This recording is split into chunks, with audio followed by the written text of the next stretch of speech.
Saya ada baca kenyataan daripada seorang manusia yang dulu saya anggap ataupun saya hormat, tetapi bila kebelakangan ini dan melihat tindak tanduknya, maka saya berpendapat manusia ini dah tak boleh pakai.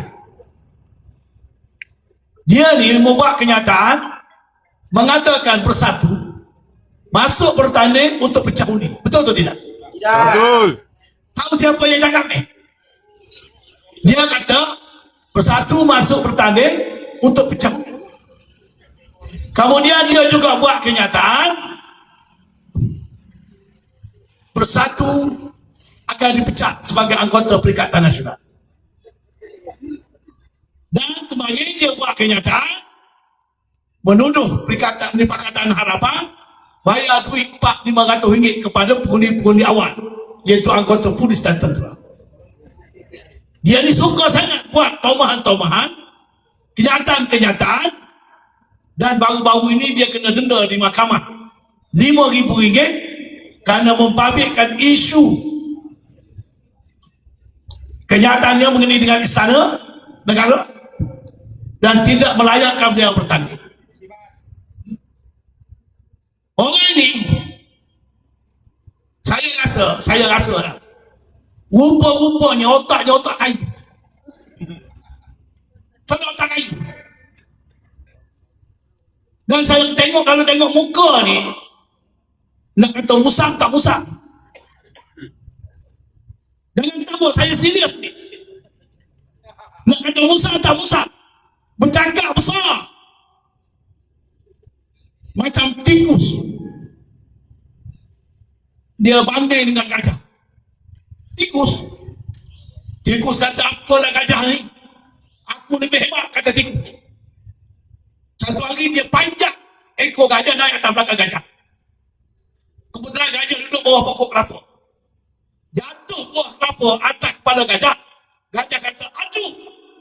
Jawab tikus ni, gajah apa bila kena aku punya, beraung gajah ni. Ini manusia ni. Manusia yang anggap dia ni hebat segala-galanya. Bersatu bertanding, dituduh pecah belah. Bersatu bertanding 24 kursi. Berarti 24 kursi, kalau menang 19, boleh tumbuh kerajaan. Ini yang saya kata otak kayu. Betul. Bangsat punya manusia. Betul.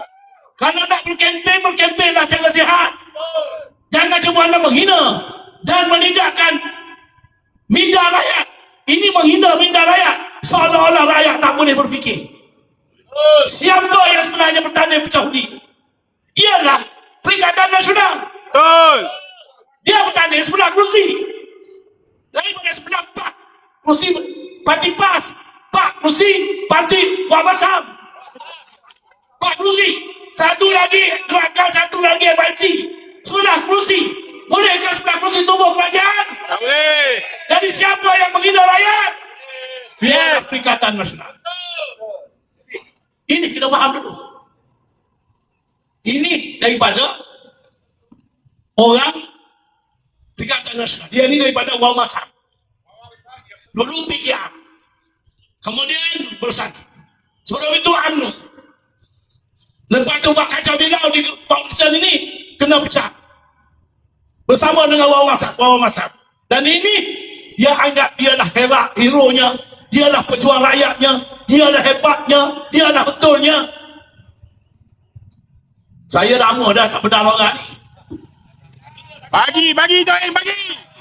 Memang dia kena Bila bagi. saya bedal, bila saya bercakap, nak serang saya, serang. Lepas dia serang, saya serang balik. Betul. Boleh kita nak lawan. Bertemulah buku dengan ruang hati. Aduh. Ini salah satu seko ni.